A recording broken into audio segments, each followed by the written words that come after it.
ಒಂದಾನೊಂದು ಕಾಲದಲ್ಲಿ ಭೀಮವರಂ ಎಂಬ ಗ್ರಾಮದಲ್ಲಿ ಸದಾನಂದಂ ಅನ್ನೋ ಪಂಡಿತ ತನ್ನ ಮನೆ ಹತ್ರನೇ ಪಾಠ ಹೇಳ್ಕೊಡ್ತಿದ್ದ. ಸದಾನಂದಂ ಮಕ್ಕಳಿಗೆ ಪುಸ್ತಕದಲ್ಲಿರೋ ಪಾಠಗಳು ಮಾತ್ರ ಹೇಳಿ ಕಳ್ಸೋದಲ್ಲದೆ ಅವುಗಳನ್ನ ಅರ್ಥ ಆಗೋ ತರ ಪ್ರಯೋಗಾತ್ಮಕವಾಗಿ ಸಹ ಮಾಡಿ ತೋರಿಸ್ತಿದ್ದ.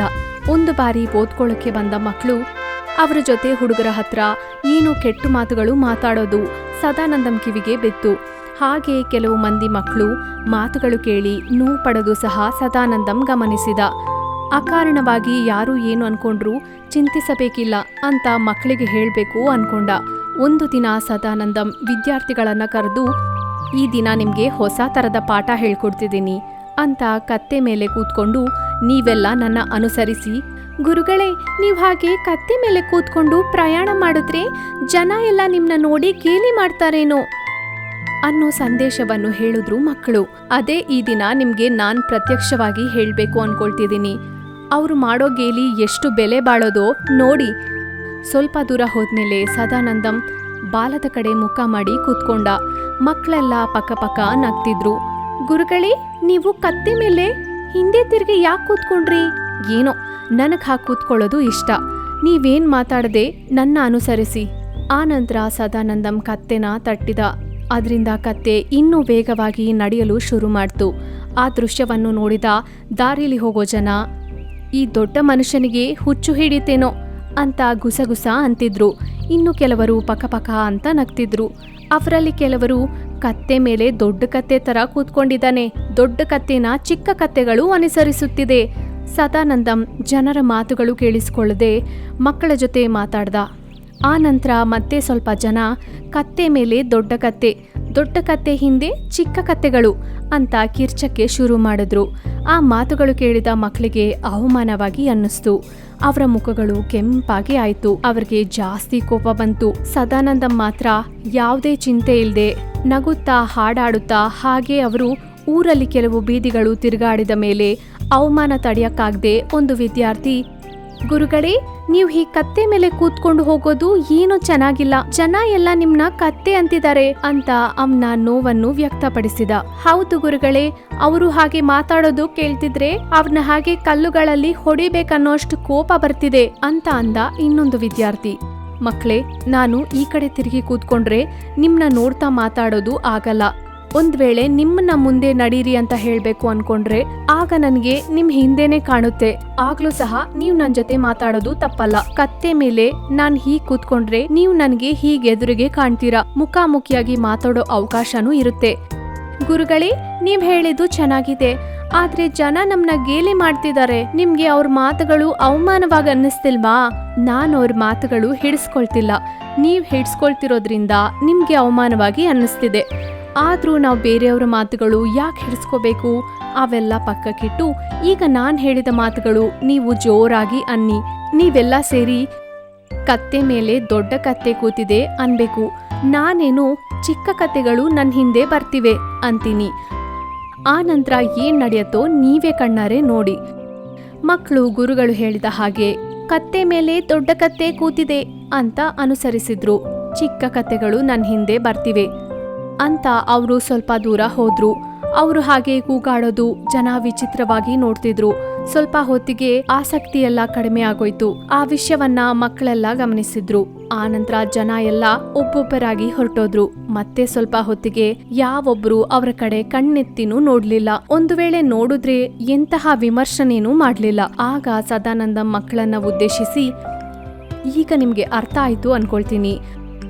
ನಾವ್ ಹಿಡ್ಸ್ಕೊಳ್ಳೋಷ್ಟೊತ್ತು ಎಲ್ರೂ ಅವ್ರಿಗೆ ತೋಚಿದಷ್ಟು ವಿಮರ್ಶನೆ ಮಾಡ್ತಾರೆ. ಅದಕ್ಕೆ ಬೇಡದೇ ಇರೋ ವಿಮರ್ಶನೆಗಳು ನಾವು ಒಂದು ಕಿವಿಲಿ ಕೇಳಿ ಮತ್ತೊಂದು ಕಿವಿಲಿ ಬಿಟ್ಬಿಡೋದು ಅಭ್ಯಾಸ ಮಾಡ್ಕೊಳ್ಬೇಕು. ಹಾಗೆ ನಾವೂನು ಬೇರೆಯವ್ರನ್ನ ಅನವಸರವಾಗಿ ವಿಮರ್ಶನೆ ಮಾಡಬಾರ್ದು ಅಂತ ಬೋಧಿಸಿದ. ಪಾಠದೊಂದಿಗೆ ಗುಣಪಾಠವನ್ನು ಕಲಿಸಿದ ಗುರುಗಳ ಮೇಲೆ ಮತ್ತಷ್ಟು ಗೌರವ ಜಾಸ್ತಿ ಆಯ್ತು ಮಕ್ಕಳಿಗೆ. ಒಂದೊಂದೊಂದ್ ಕಾಲದಲ್ಲಿ ರಾಮಪುರ ಅಂತ ಊರ್ನಲ್ಲಿ ಬಾಲಯ್ಯ ಅಂತ ಒಂದ್ ಹುಡುಗ ಇದ್ದ. ಅವನು ತುಂಬಾ ಸೋಮರಿ. ಬಾಲಯ್ಯನಿಗೆ ಅವನಪ್ಪ ಸಂಪಾದನೆ ಮಾಡಿಟ್ಟ ಮನೆ, ಒಂದ್ ಸಣ್ಣ ತೋಟ ಬಿಟ್ಟು ಬೇರೆ ಯಾವ ಆಸ್ತಿನೂ ಇಲ್ಲ. ಆ ಸಮಯದಲ್ಲಿ ರಂಗಯ್ಯ ಅಂತ ಒಂದ್ ಜನ ಅವನ ಮಗಳು ಸುಮತಿನ ಬಾಲಯ್ಯನಿಗೆ ಕೊಟ್ಟು ಮದುವೆ ಮಾಡಿಸಿದ್ರು. ಮದುವೆ ಆದ ಒಂದ್ ವಾರದಲ್ಲಿ ಅವ್ರ ಗಂಡ ತುಂಬಾ ಸೋಮರಿ ಅಂತ ಗೊತ್ತಾಗ್ಬಿಡ್ತು. ಅವನನ್ನ ಬದಲಾಯಿಸೋಕೆ ಸುಮಾರು ಪ್ರಯತ್ನಗಳನ್ನ ಮಾಡಿದ್ಲು. ಆದ್ರೆ ಬಾಲಯ್ಯ ಮಾತ್ರ ಬದ್ಲೇ ಆಗ್ಲಿಲ್ಲ. ಹೀಗೆ ಇದ್ರೆ ಮನೆ ನಡೆಯೋದು ತುಂಬಾ ಕಷ್ಟ ಅಂತ ಸುಮತಿ ಯೋಚನೆ ಮಾಡಿ ಅವಳ ತೋಟದಲ್ಲಿ ಬಾಳೆಹಣ್ಣಿನ ಮರ, ತೆಂಗಿನಕಾಯಿ ಮರನ ಹಾಕಿದ್ಲು. ಉಳ್ದ ಕಡೆಯಲ್ಲಿ ತರಕಾರಿಗಳನ್ನ ಹಾಕಿದ್ಲು. ಬಾಳೆಹಣ್ಣಿನ ಮರ ದೊಡ್ಡದಾಗಿ ಚೆನ್ನಾಗಿ ಬೆಳ್ದ್ಬಿಟ್ಟಿತ್ತು. ಒಂದಿನ ಸುಮತಿ ಬಾಲಯ್ಯನ ಹತ್ರ ಹೋಗಿ, ಏನ್ರಿ, ಪಟ್ಟಣಕ್ಕೋಗಿ ಬಾಳೆಹಣ್ಣ ಮಾರಿ ಬನ್ನಿ. ಇದರಿಂದ ತಪ್ಪಿಸ್ಕೊಳಕ್ಕಾಗ್ದೆ ಮರುದಿನ ಬುಟ್ಟಿ ಇಡೀ ಬಾಳೆಹಣ್ಣುಗಳನ್ನ ಹಾಕೊಂಡು ಪಟ್ಟಣದಲ್ಲಿ ಮಾರೋಕೆ ಹೋದ ಬಾಲಯ್ಯ. ಏನ್ರಿ, ಜಾಗ್ರತೆಯಾಗಿ ಹೋಗಿ, ಹೋಗುವ ದಾರಿಯಲ್ಲಿ ಕಾಡಿನಲ್ಲಿ ಚೆನ್ನಾಗಿದೆ ಅಂತ ಮಲಗ್ಬೇಡಿ, ಬೇಗ ಮನೆಗ್ ಬಂದು ಸೇರ್ಕೊಳ್ಳಿ ಅಂತ ಎಚ್ಚರಿಸಿ ಕಳ್ಸಿದ್ಲು ಸುಮತಿ. ಬಾಲಯ್ಯ ಬಾಳೆಹಣ್ಣುಗಳನ್ನೆಲ್ಲ ಚೆನ್ನಾಗಿ ಮಾರ್ಬಿಟ್ಟು ಅದರಿಂದ ₹1 ಇಟ್ಟು ಒಳ್ಳೆ ಮಿಠಾಯಿ ತಕೊಂಡ. ತಿಂತಾ ಇರುವಾಗ ಅವನಿಗೆ ಅವನ ಹೆಂಡತಿ ಸುಮತಿ ನೆನಪಾಯ್ತು. ಅವಳಿಗೆ ಕೂಡ ಏನಾದ್ರೂ ತಕೊಂಡೋಗುವ ಅಂತ ಅನ್ಕೊಂಡ. ತಕ್ಷಣ ಸ್ವಲ್ಪ ಹಣ ಇಟ್ಟು ಒಂದು ಸುಂದರವಾದ ಕನ್ನಡಿಯನ್ನು ತಕೊಂಡೋದ. ಹಾಗೆ ಹೋಗ್ತಾ ಇರುವಾಗ ಮಧ್ಯಾಹ್ನ ಸಮಯ ಆಗ್ಬಿಡ್ತು. ಬಾಲಯ್ಯನಿಗೆ ತುಂಬಾ ಸುಸ್ತಾಗಿತ್ತು. ತಕ್ಷಣ ಒಂದು ಮರದ ಕಳೆ ಕೂತ್ಕೊಂಡು ಮಲ್ಕೊಂಡ್ಬಿಟ್ಟ.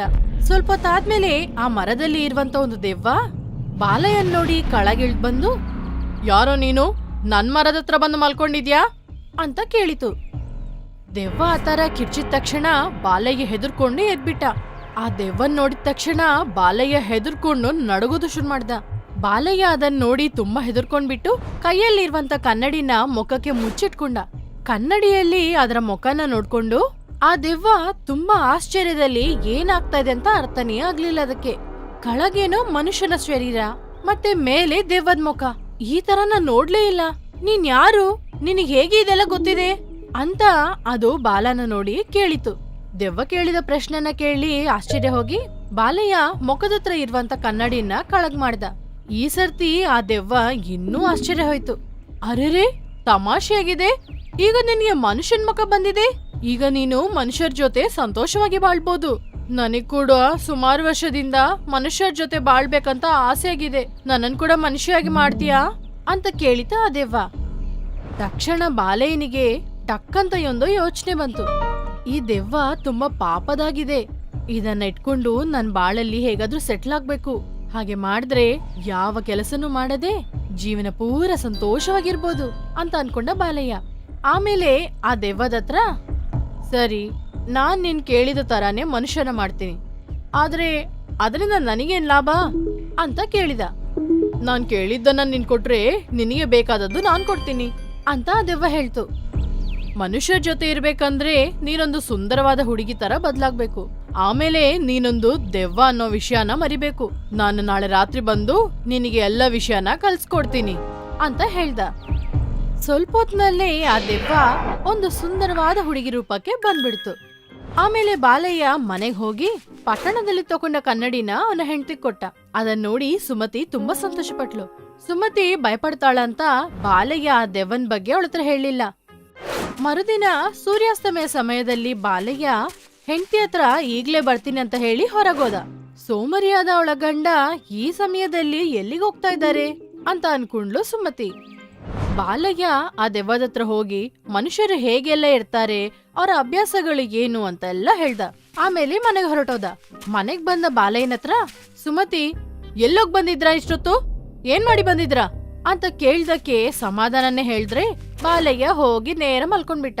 ಇದೇ ತರ ದಿನ ಸಾಯಂಕಾಲ ಹೋಗೋದು, ರಾತ್ರಿ ಮನೆಗ್ ಬರೋದು ನೋಡಿ ಸುಮತಿಗೆ ಸಂಶಯ ಬಂತು. ಒಂದಿನ ಸಾಯಂಕಾಲ ಬಾಲಯ್ಯ ಹೋಗ್ತಾ ಇರುವಾಗ ಅವನಿಗೆ ಗೊತ್ತಿಲ್ದೇನೆ ಅವನ ಹಿಂದೆನೆ ಇವಳು ಫಾಲೋ ಹೋದ್ಲು. ಕಾಡಿನಲ್ಲಿ ಒಂದು ಮರದ ಕೆಳಗೆ ಒಂದು ಸುಂದರವಾದ ಹುಡುಗಿ ಜೊತೆ ಇವನ ಗಂಡ ಮಾತಾಡೋದ್ ನೋಡಿ ತುಂಬಾ ಕೋಪಪಟ್ಲು. ತಕ್ಷಣ ಅಲ್ಲಿರುವಂತ ಒಂದು ಕೋಲನ್ನ ತಕೊಂಡು, ಇದಾ ವಿಷಯ ಅಂತ ಬಾಲಯ್ಯನ ಆ ಹುಡುಗಿನ ಚೆನ್ನಾಗಿ ಬಾರಿಸಿದ್ಲು. ಆಗ ಸುಂದರವಾದ ರೂಪದಲ್ಲಿ ಇರುವಂತ ದೆವ್ವ ನೋವನ್ನ ತಡ್ಕೊಳಕ್ಕಾಗದೆ ಅಲ್ಲಿಂದ ಓಡೋಗ್ಬಿಡ್ತು. ಹೆಂಡತಿ ಪೆಟ್ಟನ್ನ ತಿನ್ನೋಕಾಗದೆ ಬಾಲಯ್ಯ ಕೂಡ ಅಲ್ಲಿಂದ ಓಡೋಗ್ಬಿಟ್ಟ. ಸ್ವಲ್ಪ ಹೊತ್ತ ಆದ್ಮೇಲೆ ಆ ದೆವ್ವದ ಹತ್ರ ಹೋದ ಬಾಲಯ್ಯ, ಇಷ್ಟು ದಿನ ಮನುಷ್ಯರು ಹೇಗಿರ್ತಾರ ಅಂತ ನಾನ್ ಹೇಳ್ಕೊಟ್ಟೆ ಅಲ್ವಾ, ನನಗೆ ಗುರುದಕ್ಷಿಣೆ ಕೊಡಲ್ವಾ ನೀನು? ಆ ಹುಡುಗಿ ಕೈಯಲ್ಲಿ ಪೆಟ್ಟು ತಿಂದ ಮೇಲೆ ನನಗೆ ಮನುಷ್ಯರ ಜೊತೆ ಇರ್ಬೇಕಂತ ಆಸೆನೆ ಹೋಗ್ಬಿಡ್ತು. ಮನುಷ್ಯರು ದೆವ್ವದ್ಕಿಂತ ತುಂಬಾ ಭಯಂಕರವಾದವ್ರಂತ ಗೊತ್ತಾಯ್ತು ಅಂತ ಹೇಳಿ ಅಲ್ಲಿಂದ ಓಡೋಗ್ಬಿಡ್ತು. ಅದೇ ಸಮಯದಲ್ಲಿ ಕೋಲ್ಗಳನ್ನೆಲ್ಲ ಇಟ್ಕೊಂಡು ಬರ್ತಾ ಇರುವಂತ ರಾಮಯ್ಯ ಬಾಲಯ್ಯನ ನೋಡಿ, ಏನಪ್ಪ ಬಾಲಯ್ಯ, ಯಾಕಿಲ್ಲಿ ಕೂತ್ಕೊಂಡಿದ್ಯಾ? ಆಗ ರಾಮಯ್ಯನ ಹತ್ರ ನಡೆದ ಎಲ್ಲ ವಿಷಯನ ಹೇಳ್ದ. ಇದೆಲ್ಲದಕ್ಕೆ ಕಾರಣ ನಿನ್ ಸೋಮರಿತನನೇ. ಹೇಗೋ ಒಂದು ಸೋಮರಿಯಾಗಿರುವಂತ ಒಂದು ದೆವ್ವ ನಿನ್ನ ಬಿಟ್ಟು ಓಡೋಯ್ತು. ಇನ್ಮೇಲಾದ್ರೂ ಏನಾದ್ ಸ್ವಲ್ಪ ಕೆಲಸ ಮಾಡ್ಕೊಂಡು ಸಂತೋಷವಾಗಿರು ಅಂತ ಹೇಳಿ ಅಲ್ಲಿಂದ ಹೊರಟೋದ್ರು ರಾಮಯ್ಯ. ಆಮೇಲಿಂದ ಅವನು ತೋಟದ ಕೆಲಸ, ಮನೆ ಕೆಲಸ ಅಂತ ಎಲ್ಲಾ ಮಾಡ್ತಾ ಇದ್ದ. ಅಷ್ಟೇ ಅಲ್ದೆ ಸೋಮರಿತನನ್ನ ಕೂಡ ಬಿಟ್ಬಿಟ್ಟ.